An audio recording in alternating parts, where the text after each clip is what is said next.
We're going to talk about today is the power of our words and how much it directly impacts the results of these things that we desire.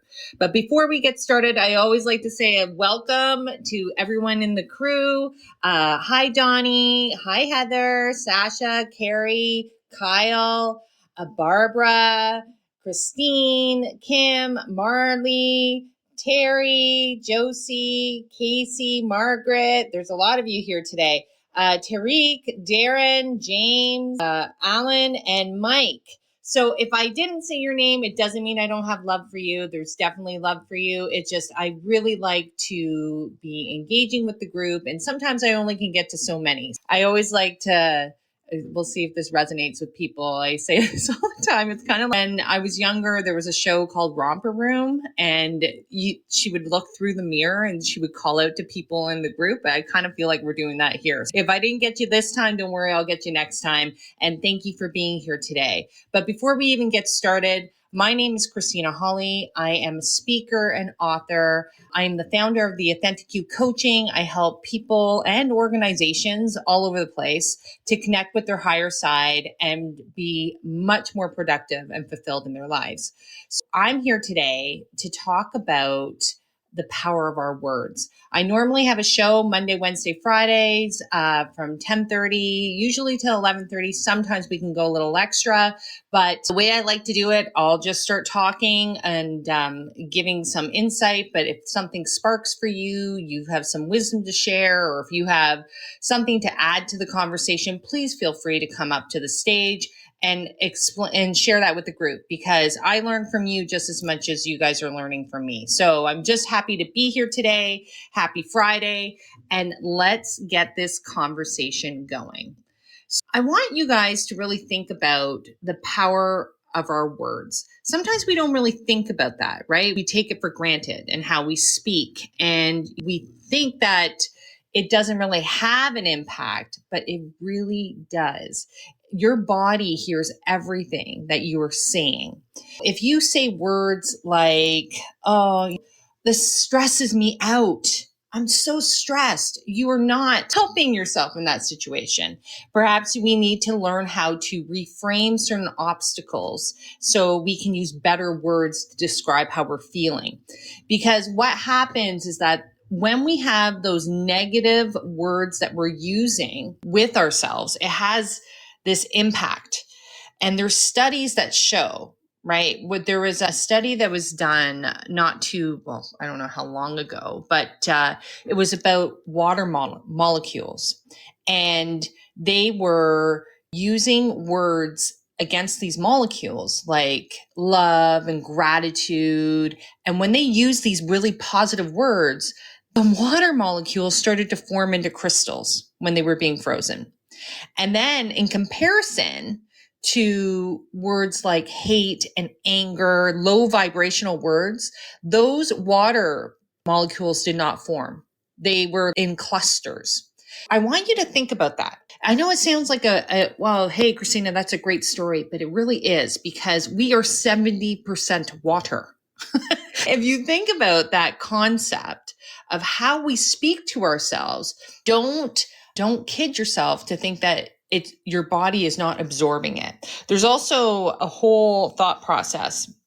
There's many exercises that you can do. I wish I had you guys in front of me. I would do it directly, but your body is much more stronger and intact when we use positive words against it. So if I were to say, you are amazing, you can conquer the world, you can do really well in that assignment or that work project, or people love you, you are going to show up much more confidently, obviously, but your body responds the same way.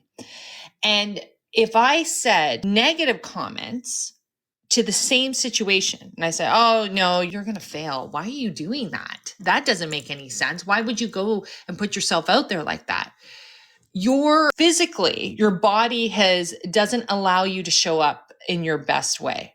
You actually break form. I don't know how to explain it. They had different exercises where if you hold your arm up and I'm saying these things to you, really good things, your arm stays strong if you're putting resistance.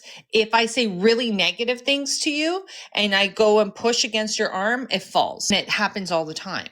It's a fun little exercise that you could potentially play around with your kids or with your friends, or even do it at work. The power of your words make a big difference in how you show up in this world. And I think that we haven't been taught enough about how we should consider speaking to ourselves.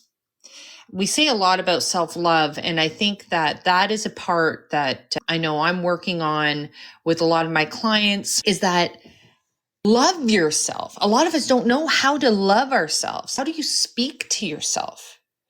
Do you get really in a funk if you can't get something going and you think that, oh, okay, well, it's over, right? I'm not good enough. I can't do all this. Well, if you believe that you can't do it, you won't do it. If you believe that, well, we're a hockey family, and we have a quote from Gretzky up here that you miss 100% of the shots that you don't take. So think about that. It's the same thing. If you're not feeling confident and you don't feel like you're capable of doing it, then you won't do it.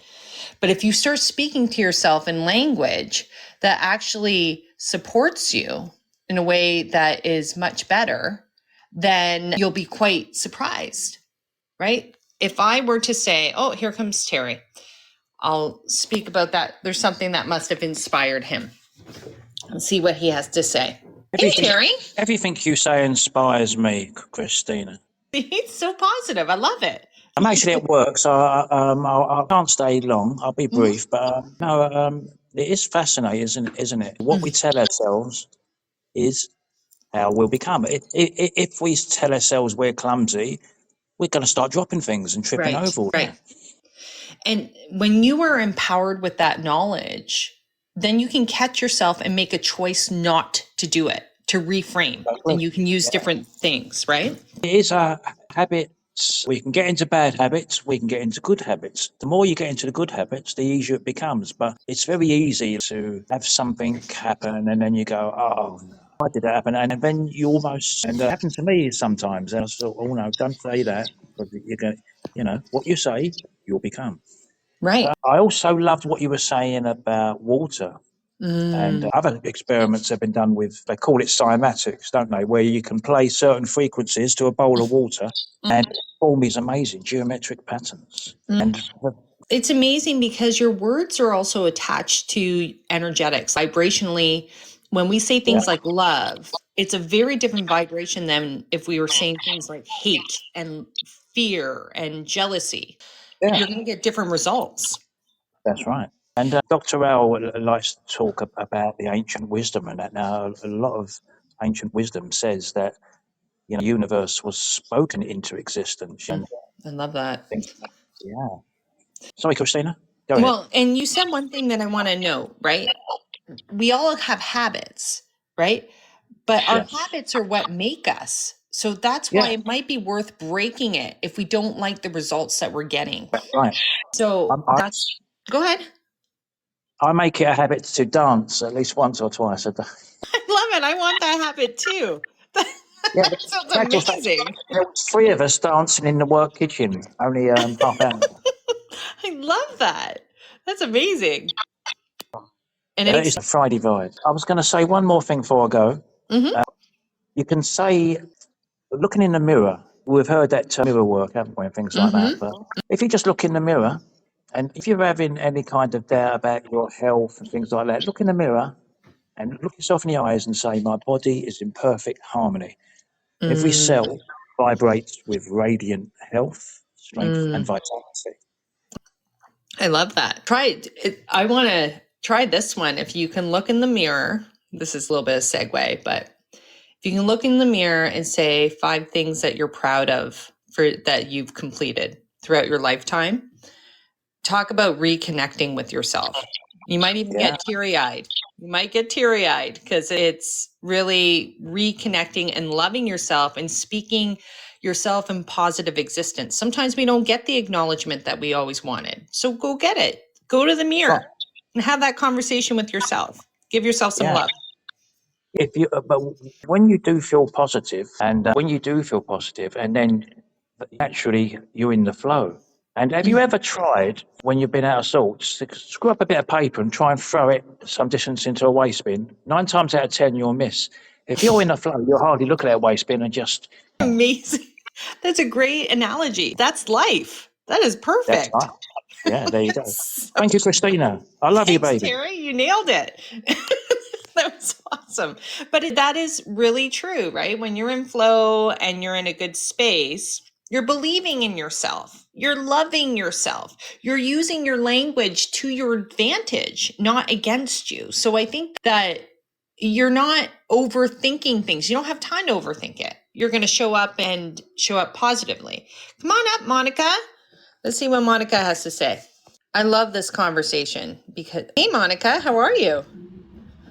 This is, I'm a first time person on your Welcome here. And so I figure this is my energy needing to hear this because I was talking to my girlfriend the other day about how I have a boyfriend who is going through some things and he's been really negative lately. And this is exactly what I need to hear because negativity can be contagious. Yes, it can. And it can bring you down. I'm a very positive or optimistic person. I always try to see the glass half full, regardless. And I try to, when a person is talking negatively in a negative way, I try to steer them into a direction where, well, let's look at the outcome. How do you want the outcome to be? What can you do to change things? Let's look at the solution and not so much at the problem. Let's start there. And it's been going on for a couple of months and I'm to the point of getting tired and I can feel, oh my God, I can understand the crystals. And I've heard too that plants are like that as well. When plants, if you talk to your plants love music and plants like to be talked to in a positive way. And if you were to talk to your plants in a bad way, they would wither and die. Well, we get that way as well. With negative talk, and we see that with children. If you talk to them negatively all the time, they have a bad outcome in life. Well, and I'm so proud of you that you came up, my dear, because one is I'm so proud of you because you're acknowledging, you're like, this negativity isn't really gelling for me. This doesn't feel good. A lot of people they put blockers on and they don't see that they're being drained, but you're actually seeing, right? That you're being drained. Now, this is just a suggestion. There's boundaries that would need to be put up around that, not putting yourself in that space because you're not there to fix him. He has to fix his stuff. And you can be on the sideline to support from a place of love and compassion. But for you to jump in and try and do it for him, you're just going to be exhausted at the end of the day because he's in his own little whirlwind right now. Yes. I hope that's okay for me to jump in. No, please, because I'm getting to the point. I am tired. I'm ready to take a break. I'm ready to the point where I can't take it anymore. I can't say enough, dude. He's getting ready to make a move, and he keeps blaming others. And I'm like, what's your part in it? I'm in a place of recovery, and he's never drank and never did drugs and all that stuff. And I'm looking at it a recovery aspect, and I'm not but here's the thing, he can learn a lot from you. It's interesting because a lot of people, if they're in negative space, it's usually because there's something still blocked for them and they're almost on a repeat mode. They can't get out of it, right? So I always change the channel. So you're like, we already talked about this and here we are again. I think that there's something about this for you in particular.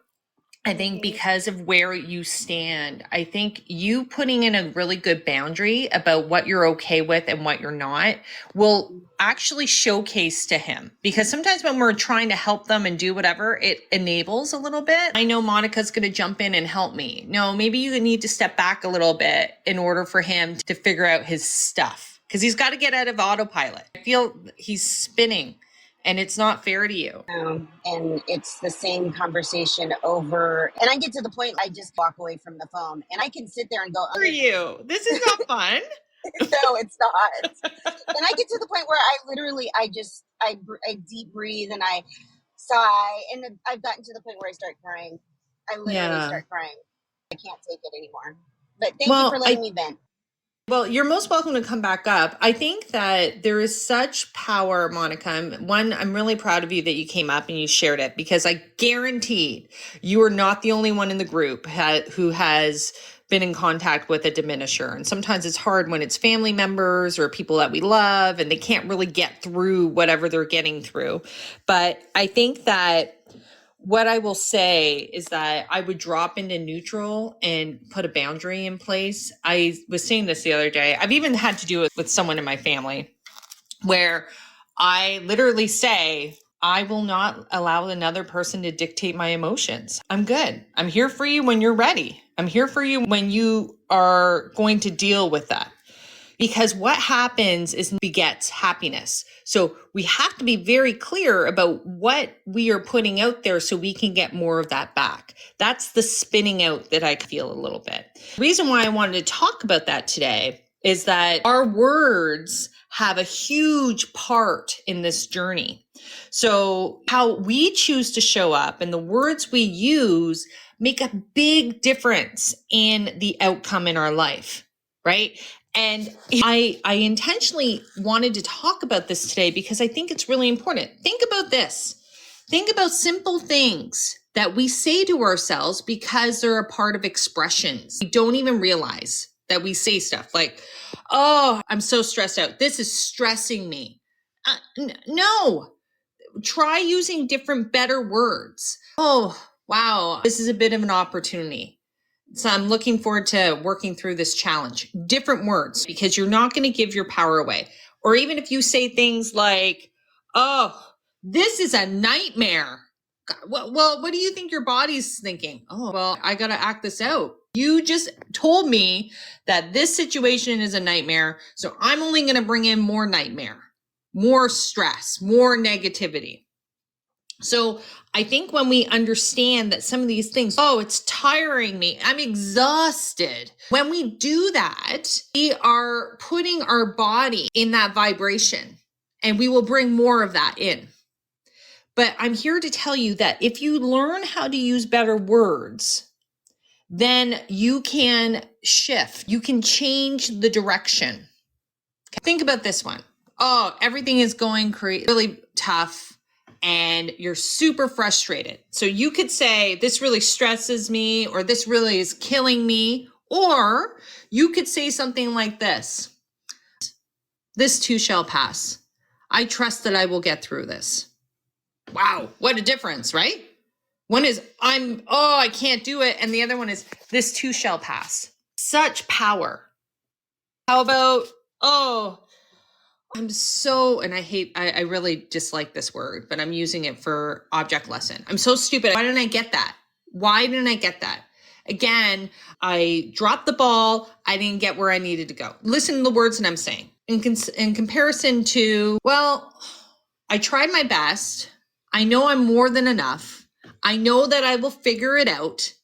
And this has nothing to do with my worth. Very different ways of speaking to yourself. And I think it's important to understand, even when I work with clients and they get stuck in procrastination, it's never really about procrastination. It's because it's something that you've told yourself, you've told your mind, your body that whatever you're doing, you don't like, right? So it's like, oh, this is so boring. I don't want to do this. This is so boring.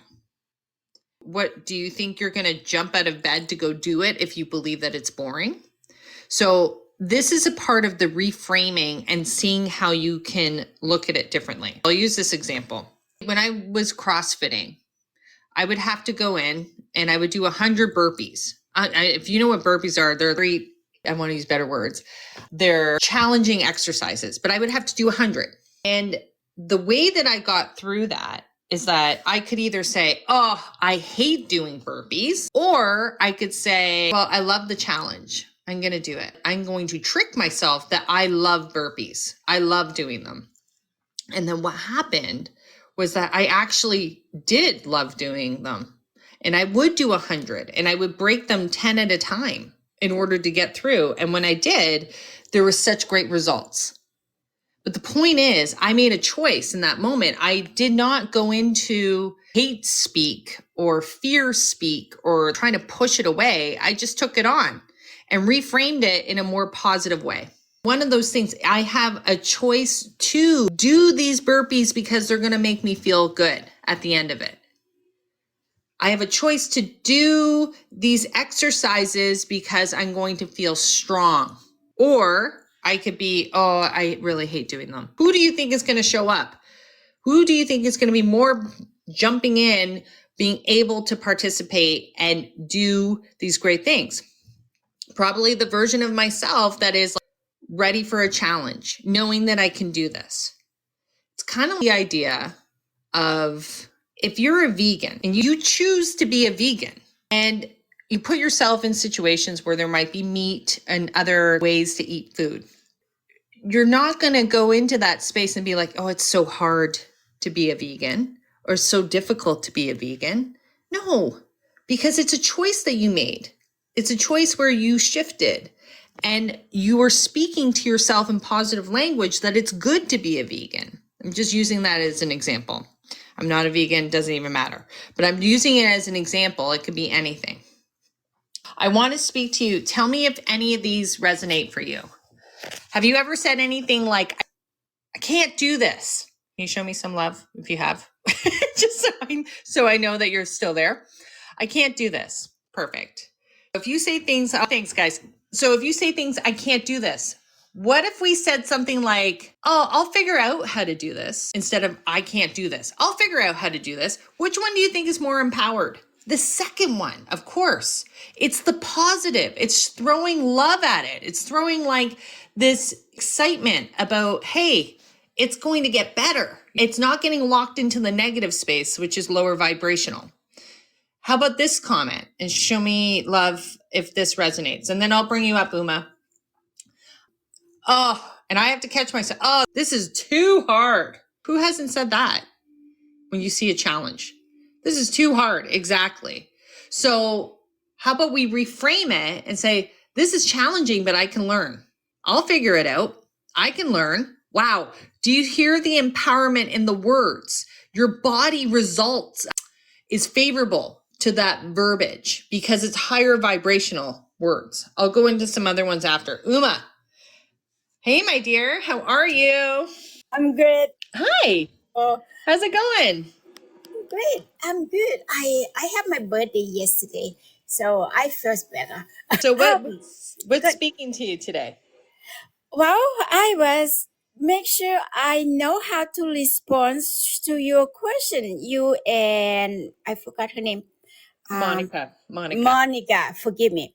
Mm-hmm. I'm laughing because sometimes I'm just like a 5 years old children. When people ask me anything, I just, okay, I am born ready. So do I say the right word? Because I grew up this way in school. Parents put in school. I was in boarding schools and I'm a childhood. And what I eat, what I do, everything, the school schedule. And I have no choice. I cannot ask. Nobody can ask. Everything have to be in order. But now I'm a freedom, have my own job, my own business. I do whatever I want. But sometimes I have trouble to talk to people because I can hear what they're going to say. And I said, why do I have to hear they're going to say it? And now I said, speak truly to yourself. You lie to me, you don't have to worry, but don't lie to yourself. They said, how do you know that? And this is the thing I want to learn to tell myself, stop to hear people, what they're going to say, ignore them. This is the thing I need to learn more, how to teach myself more, not to hear people's voice. Okay. Yes, that's my problem. And every time I ask people, they come to me first, and I always open to them. But sometimes I have to say no because my schedule, everything, for example, I have food in the refrigerator, but I have something missing. But they're not on my schedule to go shopping because I do only once a week. Then I said, if you don't follow this rule, you will be broke because when you get to the store, you will want everything like anybody else want and you don't even need it. because humans' mind sometimes a little bit funny. So I don't want my brain to be funny. I want my brain to be meaningful to myself as I came a little to go up. I don't want to be changed. Change they have two meaning. Meaning good and meaning bad, I said to them. Well, I think there's a couple of things. You said a couple of things there. I think that everybody needs to hear this message, take it or leave it, but you have to protect your energy. Your energy is the most valuable commodity you have. It is more valuable than money. It's more valuable than material things because it's the essence of you living your life, right? So you're not drained. So you can actually spend time with friends and family and be joyful, right? And just like you can see stuff with these individuals, but do you need to see that stuff, or can you put a boundary in place where you're like, hey man, that's cool. You do you and I'll do me. Does that work or no? I have not tried yet, but I'm going to try because Christmas is coming. Every time I work with people, they ask me, hey, Uma, how are you? I said, super. Let's do it. They said, oh, and that's for they excited, pay along. I said, you no need to pay along, my dear friend Melissa. Something is really bad with you. It's good. They complain a lot. And I said, can you guys just to be yourself before do anything? I work really hard with you guys, try to calm down, but if you don't do that, I don't understand. And they look at me like an alien. They're telling me, you know what? You're not like us. No, I don't want to be like you guys. That's why I joined the group. You invite me to be an example. At first, you invite me to teach you. I told you I don't want to teach no one, but I am willing to share. If I teach, if I don't get, you don't get the result I want, I'm going to be screaming at you. Why? I raised in the military. My family is a military. I can come finish that thought. I just want to make sure that I'm grasping. It's interesting to me because when we're talking about, when you were saying that these people, are they your friends or are they not your friends, right? So what happens when you learn, and this is sidebar, but people that use their words properly for themselves, they are going to be operating in higher vibrational space, which is being loving, compassionate, high energy. You'll see them a mile away. I call them the authentics, right? You'll know who they are. But what happens with that is that people get drawn in to that. If you were a bright light, it's kind of like a moth to a flame, right? It automatically will draw in other people. I'm back. Yes, Uma, explain. I would like to finish that about me and Melissa. And she, all the time, she like to tell another person, we all work together. She said, be careful. Something I almost get killed on the road, she tell other people. Because Uma's energy, she sent it to my son, and my son get mad. And then he threw the toy in my head. I said, why you said that? Uma, I am a psychic myself. When I do not follow you, when you need, I don't follow you when I lie to you. You don't talk to me straight. You talk to me the language that is not in English, she said. And you have connection with my child. What she said is true. You better obey me then. If you don't want that happen, no, you're not gonna die. You do that, you are drunk last night. And you blame on your son. She says, how the heck you're not in the bar with me? I don't know. I just don't know. It just happened. Is that true? Yeah. Took her 3 months to accept that.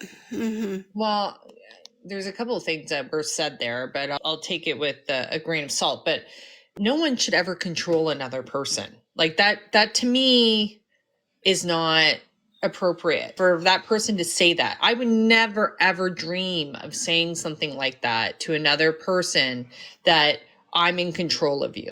Like that doesn't feel right for me. And especially when we're talking about your energy and intuitive space, that it's not supposed to be like that. It's supposed to be supporting each other. But sometimes there's human elements where people might feel jealous. Maybe they're trying to make you feel a little bit smaller. Maybe there's stuff in there. but that language doesn't seem very friendly and kind and high vibrational. No, she's not like that. But I live of faith. I said, whatever you say, it will not happen now, but it will happen later. The time is in the elements, the earth, the air, the water, the fire. But I cannot promise you. You have to change your attitude. You awake every day, come to work, always tired. It doesn't make any sense. We do the same job. We talk to people. We help people write. We help people get good health. And if you don't have energy, you're not going to be able to help everyone, including yourself. And sometimes she's angry, but she tries to control. And I told her, you don't have to pretend to be nice, but you just have to learn how to calm down. Because when you get older, we all get older, that's how we gonna fade. People gonna do to you. But I said, I live of faith. I don't believe anyone gonna do to me. Why? I have done all the good things. I saved the world. I saved America. I said that to her. And you don't have to be bad mood all the time. And even I told her to drink the tea. I give her the tea time to give her good moods. I teach her how to find the tea that help her depression, release stress. And I just don't understand sometimes why people have a bad mood or get tired all the time. I don't understand. And this thing I have to learn myself. Even myself, I need to learn why I have so much energy all the time. So I need to be a normal person, I said. But you are a normal quotation. So there's a couple of listen, if you are lit up and you're high energy and you feel great, never let anyone make you feel less because of that, right? That's the whole premise of everything that I do. Is like, I'm trying to unlock as many fires in you as possible, because that's how magic gets done in the world, right? That humanity, the more people that are lit up, then the more things can actually change and we can heal and we can do great things. So Uma, you can come back up, but I think that there's a really important message here for whoever needs to hear it, is that never let anyone make you feel less for you being who you are. I want you to be in the place where you are high vibrational, you're joyful, and you can try and bring people along. You can try, but that's not your job. Your job is to be there on the sidelines. Their job is to unlock what is holding them back. And I fell into that too for a very long time. I thought I had to fix everybody. You don't actually have to fix anyone. You just got to work on yourself, because then you end up being an example to other people. And magic starts to happen in that space. Yes, I will be myself. It's really difficult for me to understand other people.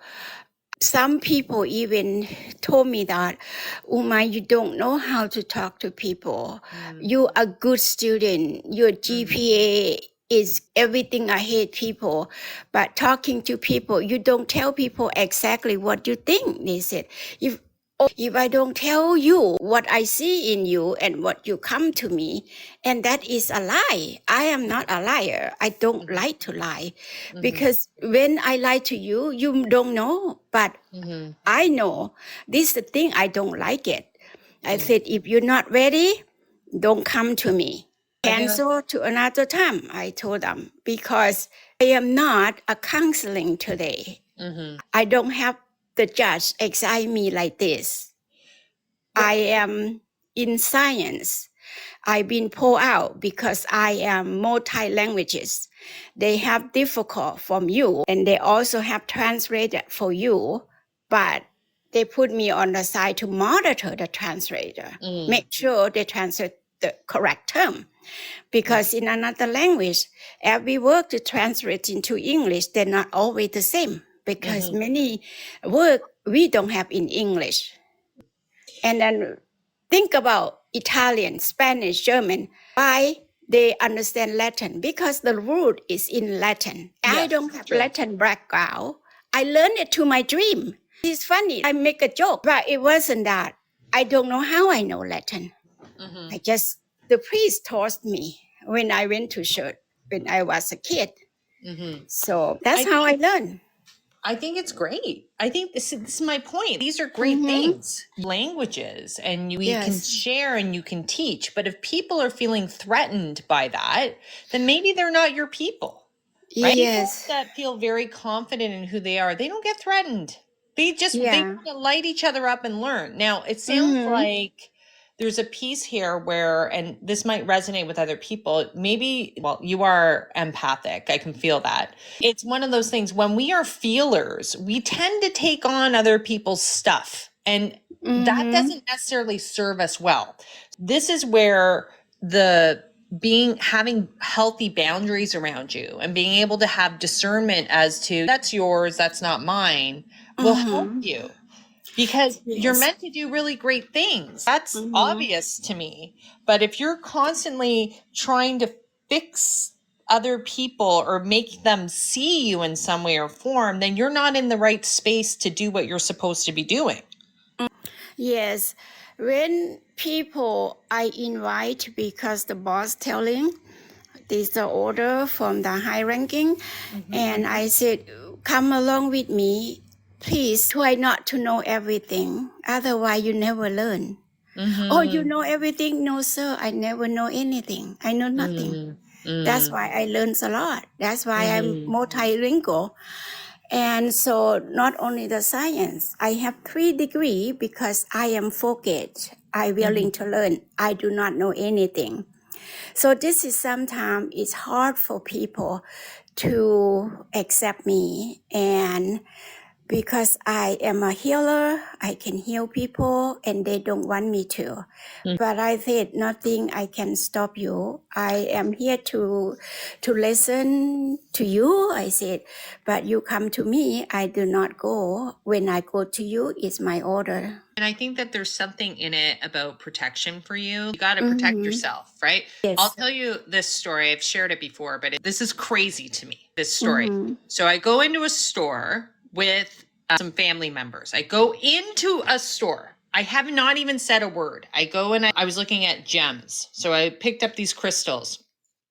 This woman came from the other side of the back room, came flying out to the front and told me before I had even said anything, you're shining way too bright and you need to stop. And I'm like, I don't even know what to say to that. I'm just being me. I'm showing up as me, doing my thing. And it's funny because the bigger message there, I share that because it was a very good learning for me about how it may trigger some other people. If you are shining really bright, they may not be able to meet you there. It might expose some areas of opportunity for them. But that's something to think about. For myself, I was like, in that moment, I could have said, I'm aware of my energy, thank you. Or I'm aware of my light, thank you. But I didn't. I got caught up in it because I couldn't believe that happened. That was the teachable moment for myself that, no, I'm not going back in a box. I'm good. And I actually know the power of what I have to do these great things out there. It's to help light up other people so they can have tools to do what they need to do. But Uma, I share this story with you because you do you, and just be aware that it may trigger other people, but that's okay. As long as it doesn't stop you from your flow of you doing what you're supposed to do. So I think it's really powerful. Today has been a great conversation. As you know, when I do my talks, I really do them from a place of inspiration where I've been inspired and what I feel as though that we need to bring forward. The idea of our language that we use there, it's very important because it helps us stay in high vibrational space. If we do not use good language, then we're automatically, I would say, circumventing all this great stuff, right? You won't be able to be strong when people come at you because you're doing negative self-talk. I'm going to use a couple of other ones. I know that it's in our typical language when we are speaking that we don't even realize that we're saying these things and we're actually causing ourselves harm. Have you ever said anything like, I always fail? Oh, I did it again. I'm failing again. I screwed this up again. So when we say stuff like that, we think it's like no big deal, right? We're just in the moment or we're trying to share. We actually are circumventing. If we use language like failure is a part of growth, I'm always improving, I'll figure it out. That is a game changer because it allows you to keep on the explore and keep learning and keep moving in the right, proper direction. This one I'm going to have to work on, but nobody cares about me. I know that my kids always say that, oh, mom, seriously. And it's really, I'll say that sometimes when I get a little bit frustrated, let's say something's not getting done. And then I'm like, nobody cares. No one wants to help me do the dishes, something silly like that. But now, based on my insight this morning, I'm not going to do that anymore. I'm going to use something like, I'm loved and I'm appreciated in many ways. And this has nothing to do about whether or not anyone cares about me. If someone shows up and helps me with a chore around the house. Another comment could be, I'm never good enough. It's never good enough. Try reframing it using different language. I'm constantly growing and improving. I always like the saying growing and wait, what is it? Growing and going. No, I'm growing. Oh, I can't remember. I wrote it in a presentation. Now I can't remember. But anyways, constantly growing. Going? No, I'm not too sure. It's not coming top of mind for me.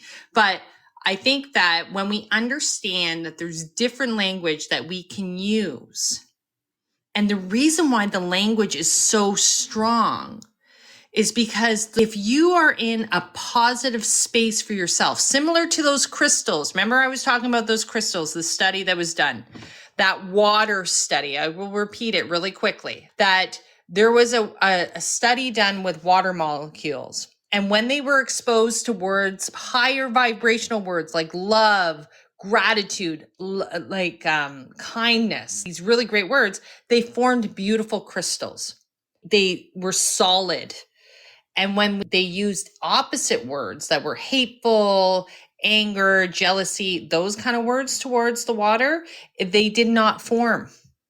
They were chaotic. They were kind of dispersed all over there. Think about that. We are 70% water. So it literally takes a toll on how we show up in the world. There's so many exercises that you can actually see. Your body absorbs all of that stuff. The words we use are really important. If you say things like, you have to try and catch yourself. I hate this. If you say stuff like, I hate this, well, what do you think you're telling yourself? If you say that you hate something, you're probably less likely to go do it, right? You're not going to really take action to do it. But sometimes we have to trick ourselves in finding other ways to say it in order to get through stuff. So you could say something like, oh, I'm finding ways to make it better. Or this is an opportunity for me to learn. I like to create my own experiences, right? So the way we speak is really important because it helps us be in high vibrational space. The more you start putting negative out there, the more negative you're going to bring back in. And when I say negative, bring back in, I'm not just talking, the words. I'm talking people, places, things, because that is what you were attracting in.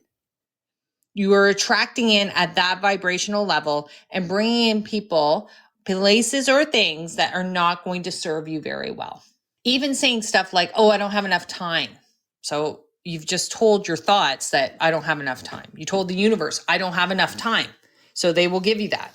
But if you can reframe it and say, I'll prioritize what matters most, it changes the direction completely. And I think it's really important to use better words when we're communicating to ourselves on a regular basis, because sometimes we can get ourselves stuck. An example, for those that are listening, if you don't know this, fear and excitement are really the same. It's a fine line. It's about the perception. How it results in our body is pretty much the same. But if I tell myself I'm scared, then I'm losing breath. But if I'm excited, I'm more like I'm pumped, right? I've got this breath going and I'm flowing. It's really the same actions in your body, but how you move forward. One is going to paralyze you and one is going to get you going. So when I speak on larger stages, I could easily be in this fear place and I can feel it coming on, right? There is a big group of people, I've got a mic and whatever. And literally it's about going from, oh, that's scary to be like, oh, I am excited for this opportunity. I am excited to move on and have an opportunity to speak. And it's actually really funny, but this actually works, guys. If you're ever speaking on a larger stage, and this is what I had to do, because you're like that fear emotion or the excitement emotion, I will say excitement, I have for myself, this is what I do. I actually go and jump around. I'll shake my hands. I'll go jump behind stage. I'll move my body because it actually moves everything so it's not so stagnant. The energy in you does not get stuck. And I think it's important, right? Because if I'm saying I'm excited, I'm ready for the new opportunity. All right, let's do this. Think about when we say that. I say that all the time. Let's do this. That is empowered language. Not, oh, that's scary. Oh, I don't want to. I'm so unlucky. No, that doesn't happen. No, I create my opportunities, right? There's different ways. If you say things like, oh, anything's possible. Let's figure this out. When you speak like this, you open up a whole different paradigm for yourself. There's opportunities that are spread all over the place when you have this positive mindset. One is because you're showing up with language that is, you literally are telling your body and your thoughts, they're aligned, that we're ready to take on whatever comes in a fun way, in an empowered way. It doesn't get better than that. But when we do, that feeling of being unsure, then you start sending mixed messages to yourself about whether or not you really can go on that stage and talk, whether or not you really can go and have that conversation with someone that you might have been nervous about doing. When you start sending, your words literally will put you on a direct path if you're not doing it in a confusing way. I like to use the analogy of ordering pizza. If you want a cheese pizza, order a cheese pizza. Don't, I think I want a cheese pizza, but I might also want ice cream and I might also want this. When we are being apprehensive with our words, that's the kind of message we're sending to our body and to the universe. And we don't want that. I want you to be jazzed when you are doing your thing. Using language, I'm capable of doing anything. I'm ready to do this. I love that language. I'm deserving of greatness in my life. Think about how that changes the tone completely. Dr. Rao. Hi, Christine. How are you? I'm good. How you doing? I'm great. This word thing is so important. Many people that were good teachers for me, they were silent. But through the silence, they communicate so much to me. And Yeah, there's it's something true. else I learned very early. It's about manasa, vacha, karmana. That's how they teach you. That means what you think, you bring it out through your word, and then that word, your action will be. So first of all, think, don't talk. before before thinking, it's so valid, right? But most of the time we just react and then we just blurt it out. So this kind of gap between what we're thinking and what is coming out, if you can just pay attention to that, everything can be changed by us. And then we don't have to blurt it out. And the other thing is, if you are empathetic, you are going to be very watchful what we are saying. It's so important. I think that's to catch yourself. Oh my gosh, am I saying that I'm so bored? Well, that's not good. Anything can wander from that boredness and all that, but boredom can teach you what's going on. One of the things I found was some people want to hurt you with their muscle-less weapon, which is the tongue, and they really say things just to make sure that they have hurt you. So don't give the pleasure of that by reacting to it. So this happens quite often. Doctors and nurses exchange words together and eat up whatever, and then I got to play the medium, right? Pretty tough because if I say something as the nurse, they will be after me for the next 6 months. So I don't want to make them like that.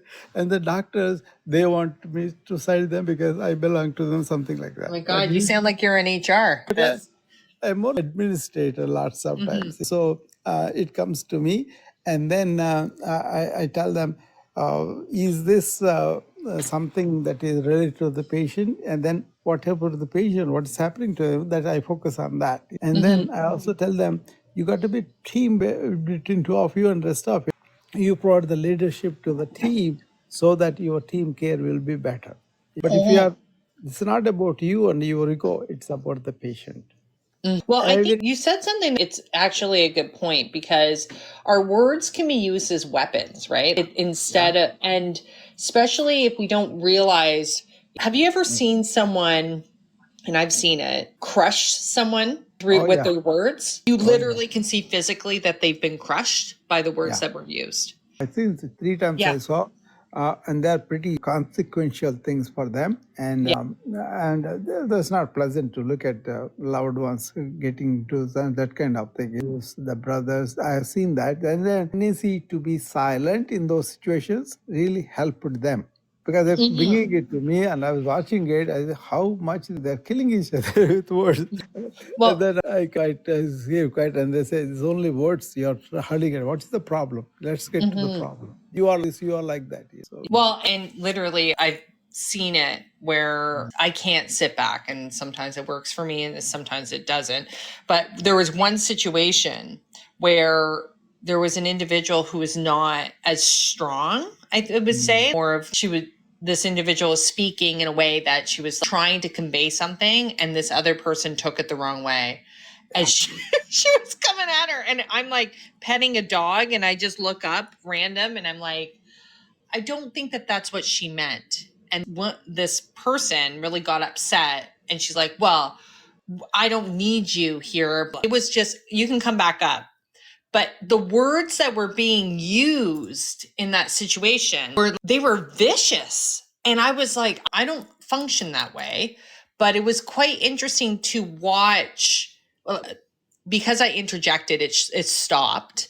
But it is something that some people don't even realize when they're in that zone. It's the ego that's gone on overdrive, to be honest, at that point, that they are just annihilating through their words. They're really not, they're causing real damage, and we don't want that. That's why we're talking about it. The ego lots of times, Christine, because how we are raised is to allow the ego to drive us to mark a way and all that. It's not about identifying it and putting value that way. That is a vulnerability, because people may inflate your ego to get their things done, and then they'll put a pin also into that balloon. And that happens quite often. But most of the time, words hurt people who have inflated balloons of ego. And they don't see that is the shadow, it's not the real one. It can be a poor slave, but not a real good master. So that's where you want to keep it. And also, this is something very important that we teach in the modern time, is not to react, but to respond what is happening. I wrote about that in my book. With your ego, then immediately you fall into that, and that has its own humoral effect. All the hormones, everything come that way, and then it kind of builds on itself, makes you feel terrible about it. And then you want to lash back and all. So physicians, I tell them, don't react, but respond. When I train them for the burnout, they say, how can we not react? She did so awful. And I say, but don't react against her, but react in a way or respond in a way that can improve the work next time, or an opportunity is taken to teach them. And then they feel like they are cared for, and they are also responsible, so they will learn. They'll be much better employees later. If that is where we have to show leadership of emotions and all that, the team leadership, where you say, this is okay, you are trying your hard and then you are not able to do, but we do this. And such a value comes out of that. And then next time they will be much better workers too. You know, these people, by reacting, the other thing they don't realize is they are then generating stress hormones for themselves. 100%. Well, and here's another thing I want to bring up. I was going to talk about this, and since you're a doctor, I think this would be amazing to bring this up. But if we don't use positive language towards ourselves and we don't really understand that concept, it could bring in more illness and anxiety, and you're more distracted and you're not really tackling things, right? So the words we use really matter. The whole idea of dis-ease. So what are your thoughts on that? It's very important. It goes back to how the kids are mothered, and also mother provides that psychological security, love and affection.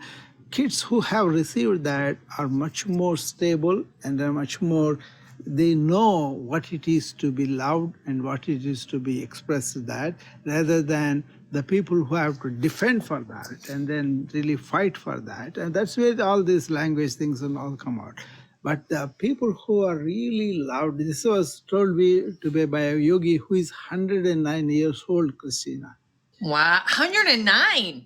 Yeah. Wow, that's amazing. I look older than him when I look at him, you know.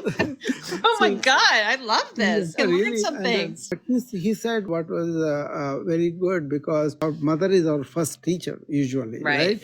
And then if she has displayed that kind of, usually they do, and then sometimes it may not be perceived or whatever, or split and all that. But you know, his argument was very real. He was not talking against women. Usually he was elevating women's nurture and how it reflects on their behavior down the line. Well, I actually have heard things like, and this really hit me back in the day when I heard it, but your inner voice, you're most welcome to come back up. There's no one in the queue, but your inner voice is really your parents or your caregivers, like you said, who were bringing you along when you were younger. And it's when we acknowledge that. I'm a parent, and that made me sad, because I don't want my voice to be in my daughter's head about not being good enough, right? So having that acknowledgement is actually really big. That's why if you don't validate them, affirm them when they are straying, rather than act like a judge, you're good for nothing, you're not good for anything, that's kind of kills them. On the other hand, you say, my daughter had running an ice cream company, and she was so dedicated to that and all that. But then when some of the people canceled the orders because they were busy, and she was kind of upset about it, and I said, I can do this business. But then I told her what are the positives that she was doing, how she is giving all that. And when you focus on those moments, that could be very effective build-up of self-confidence and then self-re-evaluation. I think as parents, we should turn to the mode of that, giving them not false thing, but whatever is positive about it. When they have this feeling that I'm not good enough for this, then I immediately go and point out the things that they have done positively. And they can see for themselves, they are truths. Well, and I think that if you were to really ask me, I think it's a shame that we don't teach this at a very young age, and teach this we're talking about it now because we're teaching, right? And through our own experience, I understand that there's such value in using positive language for yourself, and then you model it for your kids or for other people, but you got to do it for you first, right? I was involved in a brand of schools all over the world. One in Switzerland, one in England, one in India, one in California. The Ohio, California, near Los Angeles, in where the school is. The dictum there is, they ask this question, what are we educating for? Right. And do we want the human beings come out of the school, real human beings with love and empathy and compassion, or you want people to grab at things, but those who have things, we want to fight other people and not be really a human being, because they think what they did was they allowed the kids to participate things and then bring out their responses in a positive way, discover, wonder, and really develop this spirit of feeling for other people and that kind of thing. General society, what has evolved into is more like a egotistical, money grabbing, Right. greedy. Yeah. Family Ties show, Christina. The Michael J. Fox used to star Family Ties in the Yeah. 80s. You remember Family Ties with Michael J. Fox? Yeah. Who doesn't know that show? Yeah. J. Fox was portrayed to be a very smart IQ person, Yeah. I but remember this. but no UQ. Because he kind of writes his sister and kind of Nixon and all that, right? Yeah. In the middle of the season of one of the seasons, they ran an episode where Michael J. Fox wakes up and how real miserable he was, how he would be other than this kind of person he evolved to. That was a very educational session, I thought. There was a commentary on the culture, commentary on raising kids with greediness, with all these things, egotistical. That was very well done. And that he goes into the recollecting how he grew up, what happened to him, and all that. And a lot of people missed that show probably, but that was very significant commentary. These schools were really commenting on that kind of evolution in the culture. Well, Dr. Rao, I would say that majority of everyone listening is a part of that.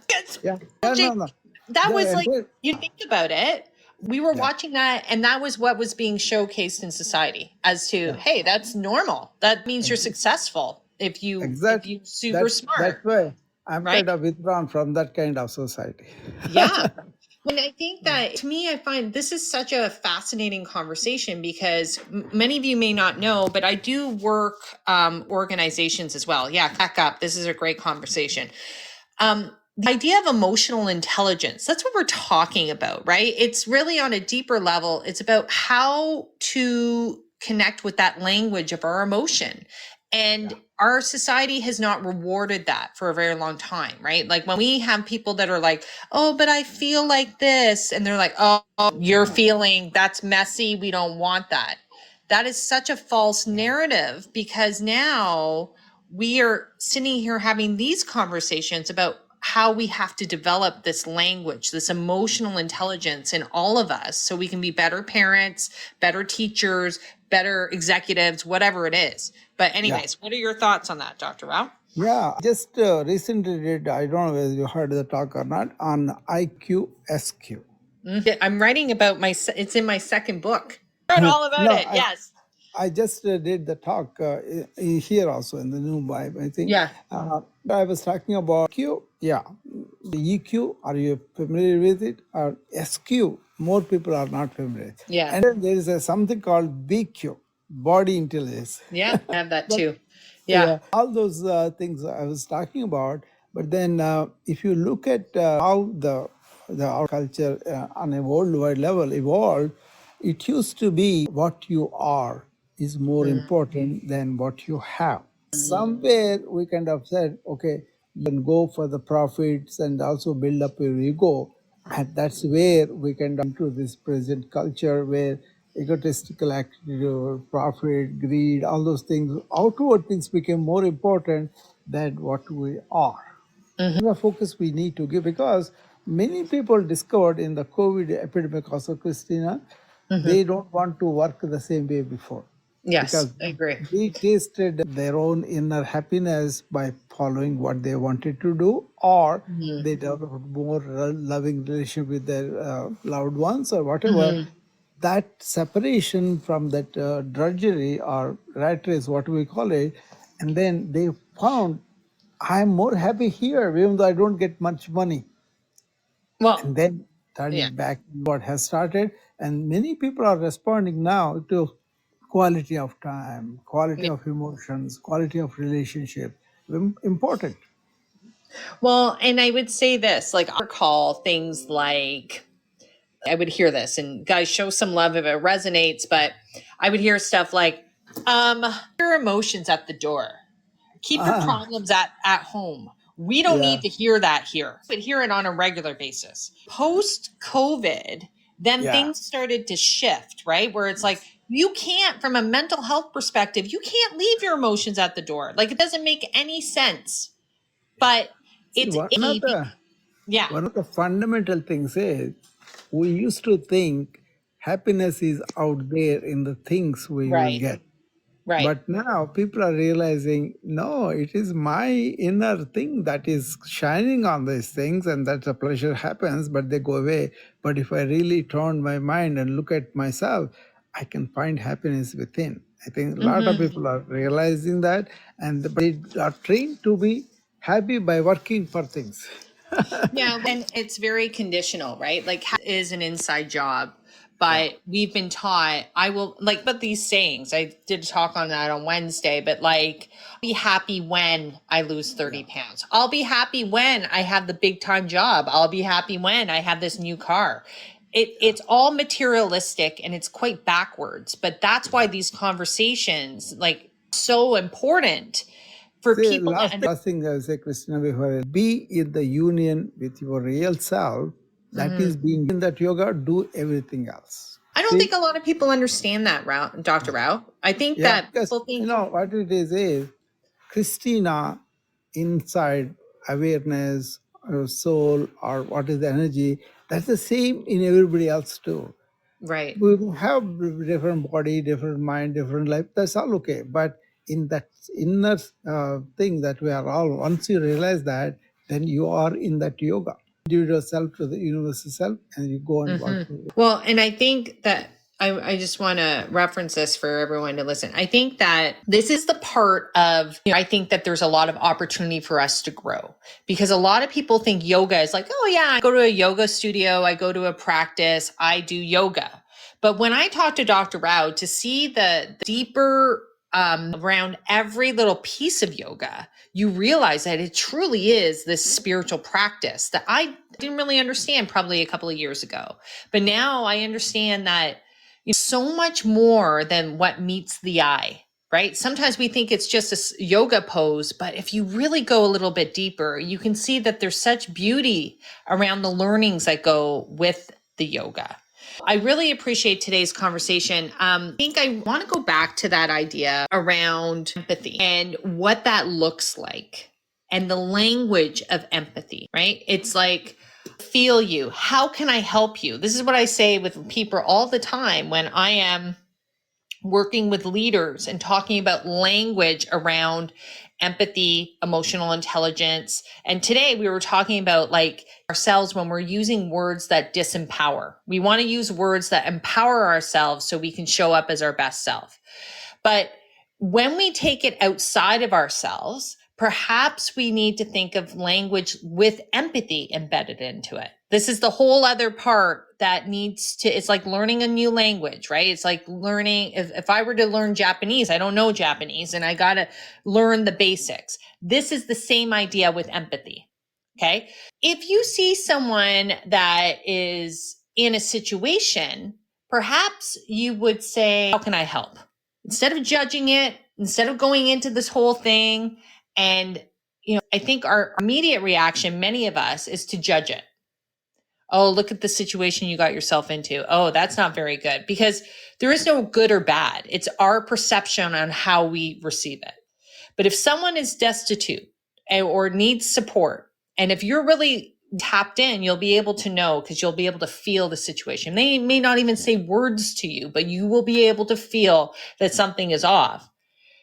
A great empathic statement would be, how can I help? And I use it with my kids, and I use it with people I work with. I use it with, friends.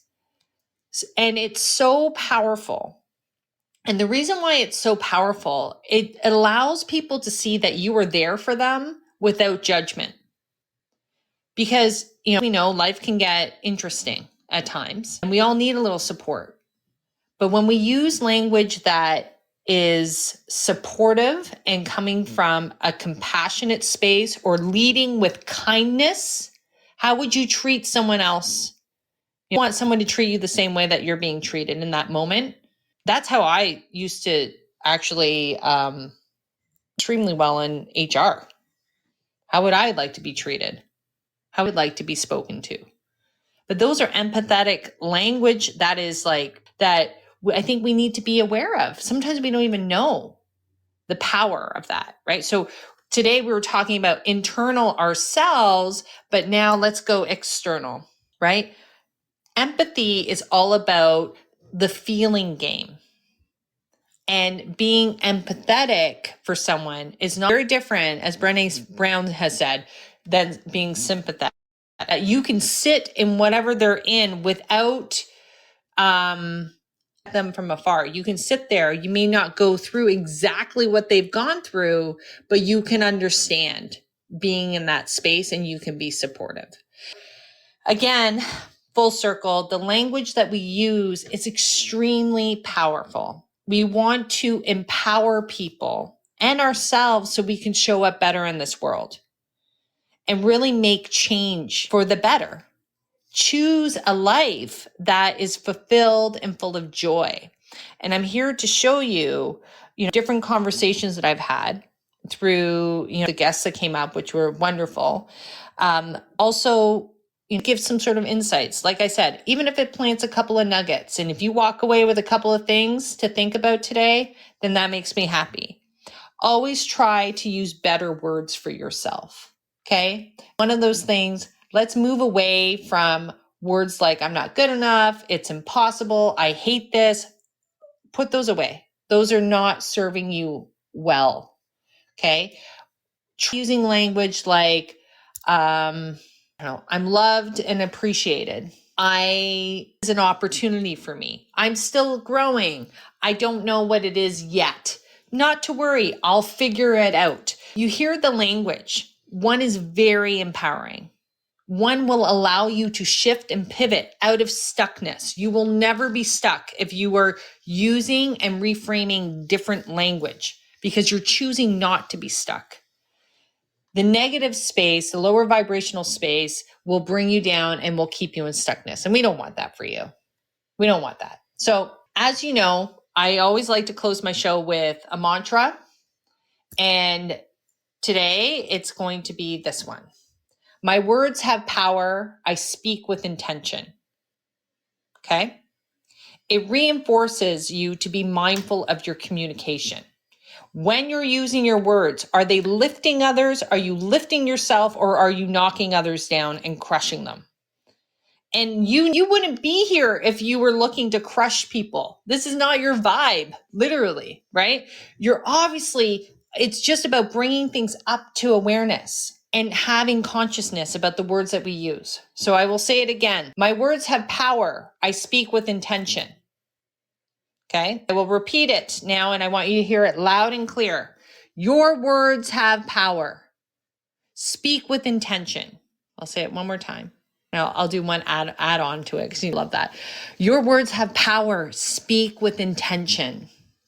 Attract love, joy, and positivity into your life because you are deserving of that. Okay, thank you so much for today. If anyone else has anything to say, please feel free to hop on before I shut down the stage. But another great conversation. I appreciate all of you, and I'm sending you so much love and light out, and have a great day. And I will see you on Monday. Okay, talk to you later. Bye.